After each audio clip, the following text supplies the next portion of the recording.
Right now, your router can tell you apart from everyone else in your home. Not by your phone, not by your face, by the way you walk. It is right 99 times in 100, and nobody has to be told a thing. To understand how, you have to know what you are sitting in.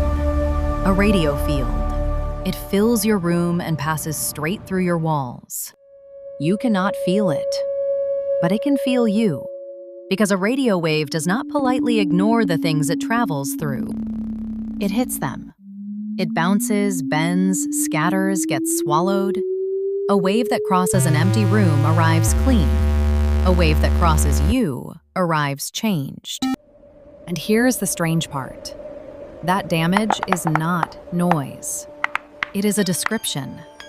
The wave is carrying a sketch of whatever it hit. Your router has been receiving that sketch millions of times a day for years. The only question was ever whether anybody could read it.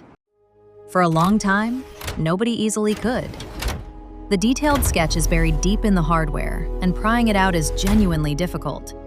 You need an unusual network card. You need to rewrite its firmware.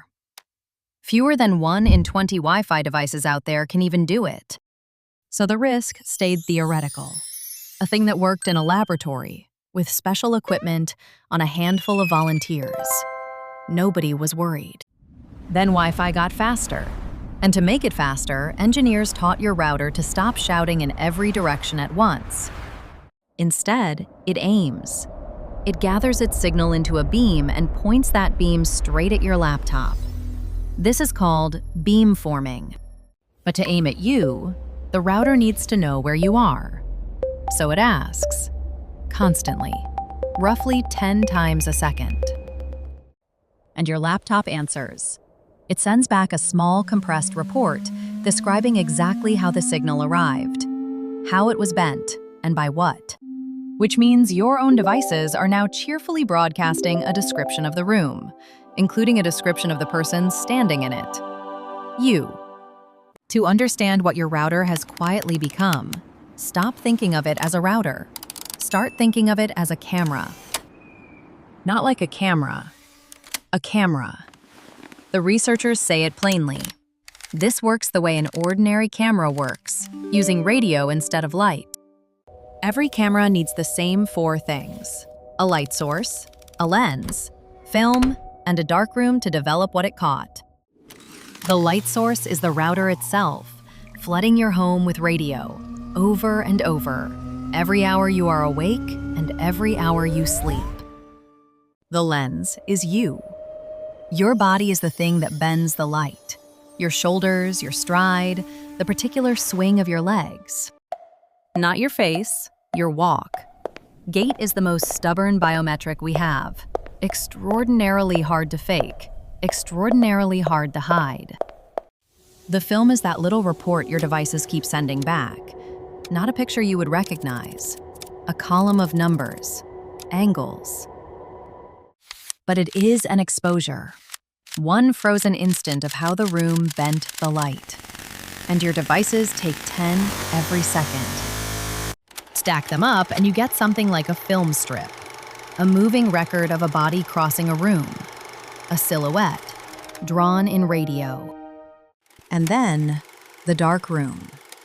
Which is the part that should genuinely unsettle you, because of how disappointingly ordinary it is. The researchers did not build a clever machine. They used a plain, off-the-shelf neural network.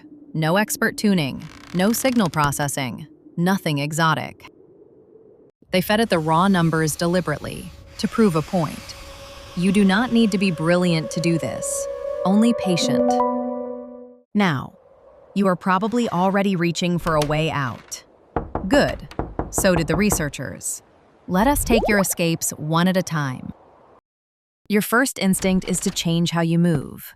Walk differently. Break the rhythm. Give the machine a stranger to look at. So they tested it. They trained the system on people walking normally, and then, deliberately, they never trained it on anything else. Then they made those same people walk again, with a backpack, carrying a heavy crate, hurrying, squeezing through a turnstile. It knew them anyway. Whatever it had learned was not your rhythm. It was something underneath your rhythm that you cannot switch off. Fine. Second escape. Get out of the way. Stand behind a wall. Keep your body out of the beam entirely. Break the line of sight. They tested that too. One antenna sat where the subject never crossed its beam at all. A person in the next room over. It still worked. Radio does not stop at drywall. It goes through, arrives changed, and carries the shape of what it passed through with it. Which leaves one last escape. The one you have already thought of. The one that feels like the obvious, final, unbeatable answer. Leave your phone at home. It is what civil liberties groups have told protesters for years. It is good advice. And this attack was designed with it in mind. Because think about what an attacker needs. Not your name. A label. Some way to say, this signature belongs to that person. And on every ordinary day, you hand them one. Your phone announces itself to every network it passes. You supply the label yourself. So they watch you for a month, being boring. Coffee shop, office, coffee shop, phone in your pocket, quietly signing every recording with your name. And then, one day, you go somewhere you would rather nobody knew about. And you do the smart thing. You leave the phone behind. And you walk past a cafe.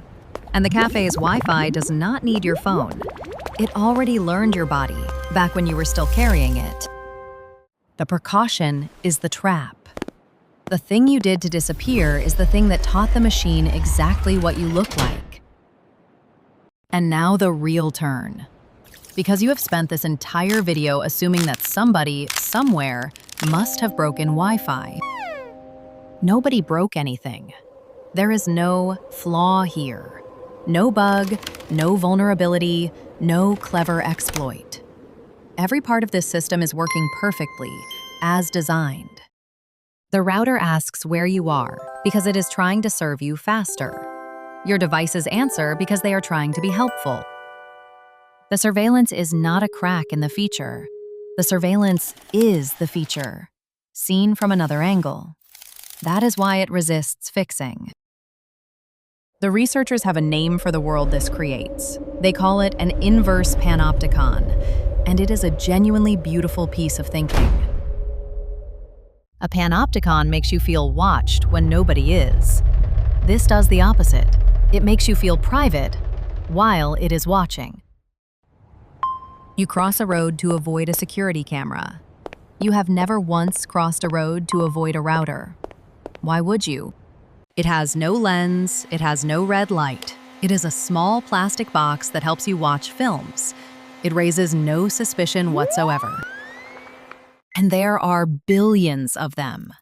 Every cafe, every airport, every hallway, every home. Already installed, already capable, already paid for. Now some honesty, because this matters. This was a laboratory. Volunteers, plain clothing, a controlled room. The researchers say so themselves. It recognizes people it has already studied. It does not magically know strangers. And nobody has caught anyone doing this in the wild. This is not a report of a crime. It is something rarer, and honestly, more useful. It is a warning, arriving early. Because here is what those researchers actually did.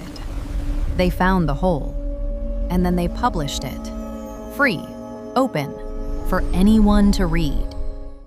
A thing that watches you in silence only works in silence. This one just got very, very loud. Isn't it wonderful that they told us? They shared their data. They named the danger. And right now they are standing in front of the committee writing the next Wi-Fi standard, arguing. That standard is still being written. The concrete is still wet. Which makes the most important fact in this video, the fact that you know. Thanks for watching. If you enjoyed this, subscribe. There's more where this came from.